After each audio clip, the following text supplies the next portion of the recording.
I gotta get, it's down here below. A remote microphone. What's that noise? You hear that? It doesn't help to have two cameras if you don't have anything to say.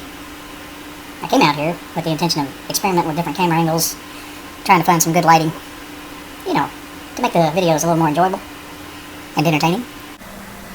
But no, what I got is a mishmash of Pure garbage. So what does that sound like? Can you hear me now? Over. And a remote microphone. Well, this looks real attractive, doesn't it? So I had to replace two.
So this looks innocuous enough.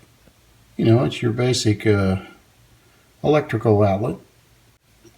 Until you turn it over. It's not supposed to look like that. Whoever wired this house when it was built, instead of actually putting wires, looping them around the side lugs right here, they just pushed them into these spring-loaded ports. So the copper part of the Romex is pushed into the back of the socket here. Well, that works for a few years, I guess, until current flow being what it is and oxidation. That's why it's important that the Romex be wrapped around these lugs and tightened so it has a lot of surface that's not going to loosen over time. You develop a lot of resistance in that part, which creates heat, which starts to melt plastic. So I had to replace two of these tonight. Thankfully, we didn't have a fire. The part that you just now watched about the electrical outlet, that occurred last weekend. I was sitting out here like I am now in the garage, and Mrs. C came out and said, "Hey, the TV in the kitchen just lost power." And so did the phone and a couple other items in the kitchen. So I checked over here at the circuit breaker box, see if a breaker was tripped. No, it was good. So I did a little more investigating and found that the power for the kitchen outlets there that the TV and a couple other items are plugged into comes from an outlet that was in the dining room. So I secured that circuit by turning off the circuit breaker. Had my meter out in there and checked to make sure there wasn't any voltage on it. I went in there and took the plate off and pulled the outlet out and looked at it, and it was melted. I checked another one on the other side of the dining room from that one, and it was melted as well. So a quick trip to the hardware store and back with a couple of new outlets and replaced them. Well, while we're on the topic, I just thought I'd show you what a good electrical outlet's supposed to look like. These are 20 amp sockets, whereas the sockets that are currently still in the house are 15 amp, I believe. That's what a good one's supposed to look like. Shouldn't have any black on it. Shouldn't be melted either.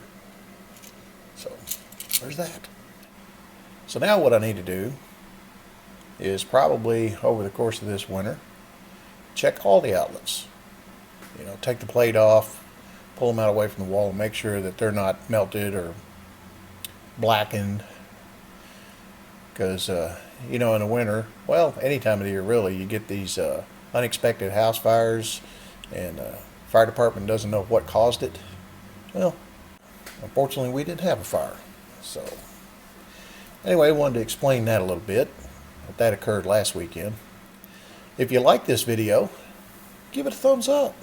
If you don't like this video, give it a thumbs up. We thank you for watching, and please, tune in again. And you know what Gumby says. Hit that subscribe button. Work here at the bench. I got my planes and various other tools that I need. Cameras over here.